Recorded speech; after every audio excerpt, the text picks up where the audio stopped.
Pemirsa, belakangan ini viral di media sosial kasus kematian seorang anak bernama Dante yang diduga ditenggelamkan di kolam renang oleh pacar ibunya sendiri. Lantas, bagaimana tanggapan psikolog Universitas Hasanuddin terkait kasus tersebut? Simak berita selengkapnya untuk Anda. Seorang anak yang diduga ditenggelamkan oleh pacar ibunya ditemukan dalam keadaan tidak bernyawa di kolam renang. Korban yang bernama Dante ini merupakan anak dari Tamara Tiasmara dan Angger Dimas. Peristiwa naas ini terjadi pada 27 Januari lalu, sekitar pukul 11.30 waktu Indonesia Barat. Pelaku yang diduga menjadi biang keladi dalam insiden tragis ini adalah seorang pria bernama Yuda, kekasih dari ibu korban. Menurut saksi mata, Yuda terlibat dalam kegiatan berenang bersama dengan korban. Di kolam renang dewasa dengan kedalaman sekitar 1,5 meter, Yuda menenggelamkan Dante sebanyak 12 kali dengan durasi 14 detik, 24 detik, 4 detik, 2 detik, 26 detik, 4 detik, 21 detik, 7 detik, 17 detik, 8 detik, 26 detik, dan 54 detik. Tersangka menenggelamkan korban dengan memegang pinggang korban menggunakan kedua tangannya. Korban selalu berusaha menggapai tepian, namun selalu dihalangi oleh tersangka. Sekitar pukul 16.50 detik ke-11, terlihat di CCTV korban sudah lemas. Tersangka langsung mengangkat ke atas kolam renang. Setelah itu korban sempat batuk, namun selang beberapa menit korban lemas dan meninggal dunia. Sampai saat ini Yuda telah diamankan oleh pihak kepolisian untuk dimintai keterangan terkait insiden tragis ini. Banyak data ya yang kita ketahui tentang apa sebenarnya yang terjadi di dalam kasus Dante, tapi yang sudah dirilis ya secara resmi bahwa pelakunya itu adalah pacar ya dari ibunya ya. Kemudian ibunya menitipkan ya anaknya untuk kemudian sama-sama, walaupun sudah disampaikan oleh ibunya untuk tidak mulai berenang sampai ibunya datang itu. Nah, kalau saya melihatnya dari perspektif pelaku saja ya. Jadi bahwa bisa saja pelaku ini punya motif-motif tertentu yang kemudian memang harus diungkap ya oleh kepolisian ya. Apa sebenarnya motifnya dalam melakukan tindakan keji yang seperti ini gitu. Apakah merasa terganggu ya dengan kehadiran anak dari pelaku saat kemudian ingin menjalin hubungan ya, atau motif-motif lain ya yang disangkakan, misalnya motif ekonomi ya. Jadi ada juga yang menyatakan bahwa mungkin saja ini adalah motifnya asuransi gitu. Jadi kembali lagi pada kalau kita kembali pada teori kebutuhannya Maslow ya, bahwa dengan tidak adanya respect di situ, tidak adanya kebutuhan akan kasih sayang, maka kita pindah pada motif paling bawah ya, paling dasar ya, bagaimana orang bisa memenuhi seluruh kebutuhannya ya, termasuk seksual, makan minum ya, kemudian tempat tinggal seperti itu. Nah, ini mungkin yang mungkin bisa ya ditengarai bahwa memang ini mungkin motifnya seperti itu. Psikolog menyoroti aspek-aspek psikologis dalam kasus ini. Beberapa psikolog menyebutkan bahwa hubungan antara ibu korban dan kekasihnya serta dinamika keluarga bisa menjadi faktor yang berpengaruh dalam peristiwa tragis ini. Mereka menekankan pentingnya mendukung korban dan keluarga dalam menghadapi trauma seperti ini. Kalau di dalam dark trait personality itu kita kenal ada 3 jenis kepribadian dark ya.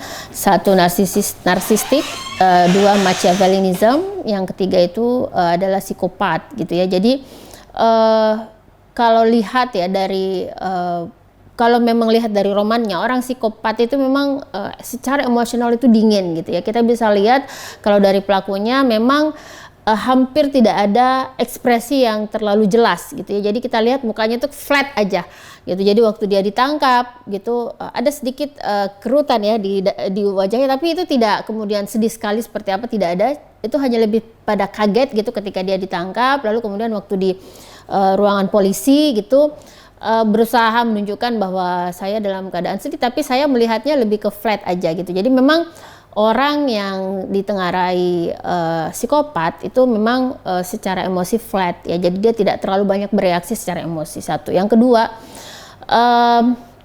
impulsif ya, jadi ada dorongan-dorongan yang mungkin tidak bisa dia kendalikan seperti itu.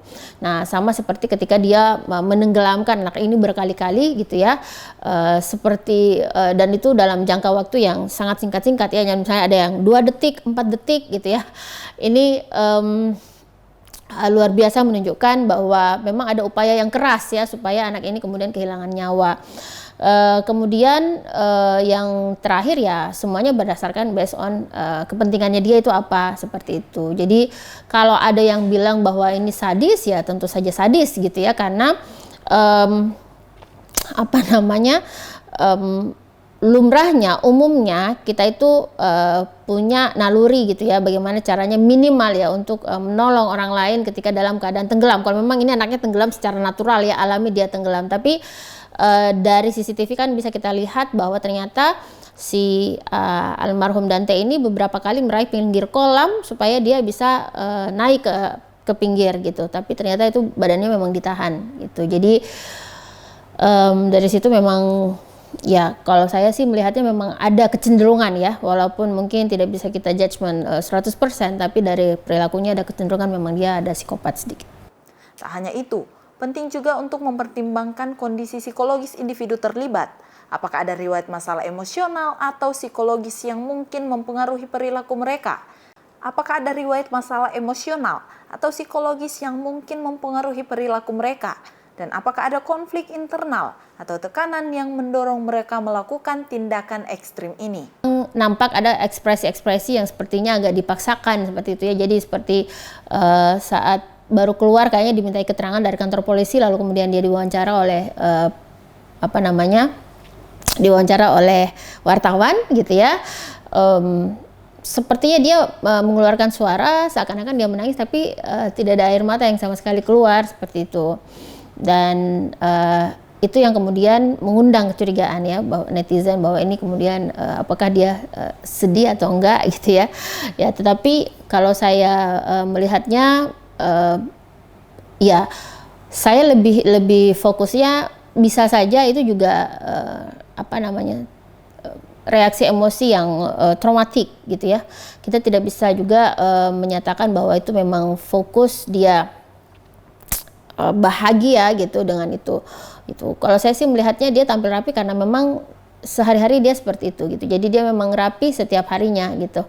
Kita tidak bisa juga membandingkan bahwa wah kalau saya yang sedih nih saya akan berantakan. We cannot compare it gitu. Jadi tidak bisa kita membandingkan itu karena orang punya kebiasaan ya. Jadi kebiasaan dalam menampilkan diri seperti itu. Istiana Tajudin menyampaikan bahwa natural dan wajar ketika orang memiliki sikap untuk memproteksi orang yang dia sayangi, tetapi tidak dengan orang yang rela mengorbankan anaknya. Andrea Ririn Karina, Muhammad Saiful, Unhas TV.